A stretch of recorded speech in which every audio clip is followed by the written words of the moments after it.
की कौटुंबिक वादविवाद हे आलेच, पण या वादविवादांना मर्यादा कशी आखायची? बऱ्याचदा वादाची वेळी काय होतं, नकारात्मक ऊर्जा स्वतःवर आपण घेऊन बसतो. मग ही नकारात्मक ऊर्जा म्हणजे काय? बऱ्याचदा वाद होतात, घरामध्ये छोटे मोठे वाद झाले की ते कशामुळे झाले, त्यानंतर आपल्या घरामध्ये शांतता जरी झाली तरी आपण मात्र शांत झालेलो असतो का? घरात वाद झाले, सगळं शांत होतं, पण आपलं मन मात्र शांत होत नाही. मनामध्ये गोंधळ हा सुरूच असतो. कोणाचा तरी राग हा साठलेला राहतो, कोणाचं तरी दुःख मनामध्ये साठलेलं राहतं. कोणी काही बोललं तर मनात तरी होणारी चिडचिड ते मनावर घेतलं जातं आणि मात्र आपला संपूर्ण दिवस आपण खराब करतो. आणि हे असे कितीतरी दिवस आपण खराब करतो, जे म्हणजे वादातून होणाऱ्या नकारात्मक ऊर्जेचा परिणाम हा स्वतःवर होतो. तुम्हीही असं करून घेतात का? तर हा व्हिडिओ खास तुमच्यासाठीच आहे. सर्वप्रथम काय पहा, प्रॉब्लेम डीप एक्सप्लेनेशन. आपण या सगळ्या गोष्टींचा विचार करणं खूप गरजेचं आहे. आपण सगळ्यात जास्त केव्हा दुखावतो आणि कोणाकडून दुखावतो माहित आहे का? तर बाहेरच्या लोकांमुळे नाही. सगळ्यात जास्त जीवन हे आपण कौटुंबिक लोकांसोबत जगत असतो. जास्तीचा वेळ हा कौटुंबिक लोकांसोबत आपला जात असतो. आपल्या स्वतःच्या लोकांमुळेच आपण बऱ्याचदा दुःखी होतो. मग ते आई वडील असू शकतात, नवरा असतो, सासू सासरे असतात, भावंड असतात. यांच्याशी वादविवाद झाले ना की आपण फक्त शब्द ऐकत नाही, आपण त्या गोष्टींचा खूप विचार करतो, आपल्या भावना ऑब्झर्व करतो आपण. आणि मग काय होतं, या सगळ्याचा परिणाम म्हणजे त्यांचा राग, त्यांची निराशा मनामध्येच कुठेतरी साठत जाते आणि या गोष्टींचा नकारात्मक परिणाम हा आपल्या स्वतःच्या मनावर होतो, याची मात्र आपल्याला पुसटशी कल्पना देखील नसते. व दुसरा मुद्दा म्हणजे व्हाय इट हॅपन्स. तुम्ही नकारात्मक एनर्जी का ऑब्झर्व करता? हा प्रश्न आणि याचं उत्तर स्वतःला शोधायचे. कारण तुम्ही खूप इमोशनल आहात, म्हणून तर तुम्ही या सगळ्या गोष्टी करता. आपल्याला होणारा जो त्रास असतो ना, आपण तो विचार करतो ना, त्या व्यक्ती शक्यतो इमोशनल असतात. कारण तुम्हाला सगळ्यांना खुश ठेवायचं असतं. कारण तुम्ही गप्प राहणं म्हणजे शांत असणं समजता. पण खरं काय आहे हे तुम्हाला माहीत तरी आहे का? गप्प राहणं किंवा सहन करणं म्हणजे तुमच्या आत सगळं काही साठवून ठेवणं. पुढचा मुद्दा म्हणजे बिगेस्ट मिस्टेक. तुम्ही खूप मोठी मिस्टेक करताय. आपण सगळ्यात मोठी चूक काय करतोय याचा कधी विचार करताय का? ती चूक सुधारण्याचा प्रयत्न करताय का? आपण समजतो की समोरच्याचा मूड आहे, समोरच्याच्या मूड प्रमाणे तो वागतो आहे आणि समोरच्याचा मूड सांभाळणं ही आपली जबाबदारी आहे. तर नाही, कोणी रागावलं तर आपण स्वतःला दोष देतो की काहीतरी त्याचं बिनसलं असेल.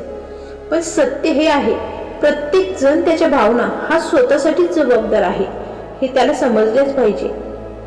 पुढचा पार्ट म्हणजे व्हॉट इज बाउंड्री. बाउंड्री आखता आली पाहिजे. बाउंड्री म्हणजे काय? बाउंड्रीज म्हणजे नक्की काय? नात्यांमध्ये बाउंड्रीज ही खूप महत्वाची असते आणि अनेक लोक ही बाउंड्रीज आखायला विसरतात. मग बाउंड्री म्हणजे भिंत नाही बरं का. तुम्ही म्हणाल बाउंड्रीज म्हणजे एखादी लक्ष्मण रेखा किंवा एखादी भिंत उभी केली म्हणजे संपलं. ती एक लिमिट असते स्वतःच्या आत्मसन्मानासाठी आखलेली, जिथे तुम्ही म्हणता ना की मी तुझं ऐकू शकते, मी तुझा राग माझ्यावर घेऊ शकत नाही, मी तुझं ऐकू नक्की शकते, तुझा होणारा त्रास मी नक्कीच सहन म्हणजे ऐकू शकते, पण तो राग मी माझ्या स्वतःवरती घेऊ शकत नाही, तो राग तू माझ्यावर काढू शकत नाही. पुढचा मुद्दा म्हणजे इमोशन आणि रियालिटी हे वेगळं करा. आपण त्या दोघांनाही एकाच पारड्यात बसवतो. कोणी रागात काही बोललं ना म्हणजे ते सत्य असतंच असं नाही बरं का. इन्स्टंट रिॲक्शन, बऱ्याचदा आपण लगेच रिॲक्ट होतो. त्या क्षणी शांत राहणं हे खूप गरजेचं असतं आणि हीच कमजोरी अनेक जणांची असते, जे आपल्याला जमत नाही. मग शांत राहणं म्हणजे हारही मानण्यासारखं नाही बरं का. तुम्ही म्हणाल मग शांत गप्प राहणं, समोरचा चुकतोय ना आपण गप्प राहायचं, मग हार मानायची का? तर ती एक मॅच्युरिटी आहे खरं तर. हे माझं नाही असं स्वतःला सांगा. त्यांचा राग, त्यांची समस्या ही तुमची नाही हे आधी जाणून घ्या. क्लिअर बोलायला शिका, शांतपणे सांगा. पण अशा कमेंट बरेचदा अशा टोनमध्ये बोलणं पटत नाही लोकांना. डिस्टन्स घ्या. काही लोकांना आपले मुद्दे पटतच नाही, मग अशा लोकांपासून डिस्टन्स घ्या. Emotional break. वाद झाल्यावर लगेच सगळं ठीक करण्याचा प्रयत्न करू नका. थोडा वेळ स्वतःला द्या, ते खूप गरजेचं असतं, नाही तर मग वादविवाद हे विकोपाला जातात. पुढचा मुद्दा म्हणजे माइंडसेट शिफ्ट. आपलं माइंडसेट आपल्याला शिफ्ट करता आलं पाहिजे. तुम्हाला सगळ्यांना खुश ठेवायची गरज नाही हे आधी स्वतःला सांगा. सगळ्यांना खुश ठेवायच्या नादात स्वतःला हरवून बसाल तुम्ही चांगले आहात तरी लोक तुमच्यावर रागावतीलच, आणि तुम्ही वाईट असाल तरीही काही लोक रागवणारे आहेतच. म्हणून तुमचं पीस, तुमची प्रायोरिटी तुम्ही स्वतः ठेवा. प्रत्येक गोष्ट पर्सनली घेणं थांबवा. कोणी काही बोललं म्हणजे ते तुमच्यावरच अटॅक आहे असं नाही, असून देखील दुर्लक्ष करता आलं पाहिजे. कधी कधी ते त्यांच्या फ्रस्ट्रेशनमुळे किंवा फ्रस्ट्रेशन हे तुमच्यावर काढत असतात. त्यांचं फ्रस्ट्रेशन वेगळ्या कारणाचं असतं, पण ते तुम्हाला बोलत असतं. जर तुम्ही प्रत्येक शब्द मनावर घेतलात ना तर तुमचं जगणं कठीण होऊन जाईल. तर तुम्ही स्वतःला दुखावत आहात हे लक्षात घ्या. त्याच्यामुळे प्रत्येकाचं बोलणं मनावर घ्यायचं नाही. तुमच्या शांततेला प्रायोरिटी द्या. आपलं जिंकणं किंवा एखाद्याशी वाद जिंकणं हे महत्वाचं नसतं. मन शांत ठेवणं हे फार महत्वाचं असतं. कधी कधी गप्प राहणं म्हणजे हार नसते हे लक्षात घ्या. तो तुमचा सेल्फ कंट्रोल असतो, आणि इथेच आपली खरं तर गफलत होते. आपण शांत बसणं म्हणजे आपली कमजोरी समजतो आणि आपल्या सेल्फ कंट्रोलला गमावून बसतो. सगळ्यांना बदलण्याचा प्रयत्न करू नका.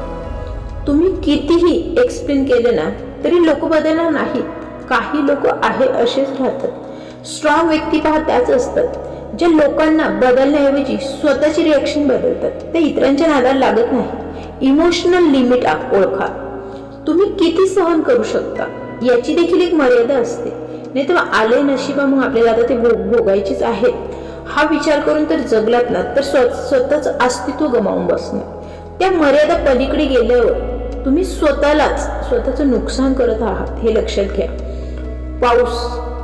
पोस घेण्याची सवय लावा. वादाच्या वेळी लगेच उत्तर देऊ नका, ते टाळा. थोडा वेळ घ्या, श्वास घ्या, कारण त्या एका पॉजमुळे तुमचं रिॲक्शन बदलू शकतं आणि पूर्ण सिच्युएशन ही शांत होऊ शकते.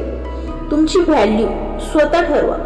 कोणी तुम्हाला कमी लेखले ना तरी तुम्ही कमी नाही हे लक्षात घ्या. प्रत्येक जणाची आपापली व्हॅल्यू ठरलेली असते. तुमची किंमत तुम्ही स्वतःच ठरवता, लोक नाही ठरवत. लोक आपली किंमत कमी करायलाच असतात. सेल्फ केअरला इम्पॉर्टन्स द्या. वाद, ताण, निगेटिव्हिटी हे सगळं तुमच्या मनावर परिणाम करतं हे लक्षात घ्या. म्हणून स्वतःसाठी वेळ काढा. मन शांत ठेवा. मन शांत राहणं खूप गरजेचं असतं, कारण स्ट्रॉंग राहण्यासाठी स्वतःची काळजी घेणं हा सर्वात प्रथम प्रायोरिटीचाच मुद्दा आहे. खरं तर हे खूप गरजेचं आहे, आणि ही गोष्ट आपल्या अनेकदा लक्षात येत नाही आणि आपण कुठेतरी कमजोर होऊन जातो.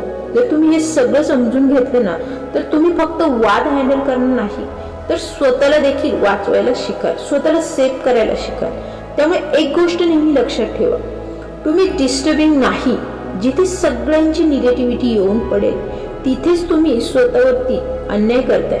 तुम्ही एक स्ट्रॉंग व्यक्ती आहात. या सगळ्यांपासून तुम्हाला स्वतःला दूर ठेवायचं आहे. ज्याला स्वतःच्या भावना जपायच्या आहेत ना त्यांनी आजपासून प्रत्येक वादात स्वतःला हरवू नका, कारण तुमचं मन शांत असेल ना तरच तुमचं आयुष्य शांत होईल आणि आनंदित जगू शकाल तुम्ही. जर तुम्हाला अशाच मनाला भिडणाऱ्या प्रॅक्टिकल गोष्टी जाणून घ्यायच्या असेल आणि आयुष्य बदलणाऱ्या विचारांची गरज असेल ना तर थॉट्स या चॅनलला सबस्क्राईब नक्की करा. कारण इथे आपण फक्त बोलत नाही किंवा व्हिडिओ बनवले जात नाही, तर इथे व्यक्त होतात प्रत्येकाच्या मनातल्या भावना. त्यामुळे व्हिडिओला लाईक नक्की करा, चॅनलला सबस्क्राईब करा. भेटूया पुन्हाच नवीन सकारात्मक विचारांना घेऊन लवकरच. तोपर्यंत धन्यवाद.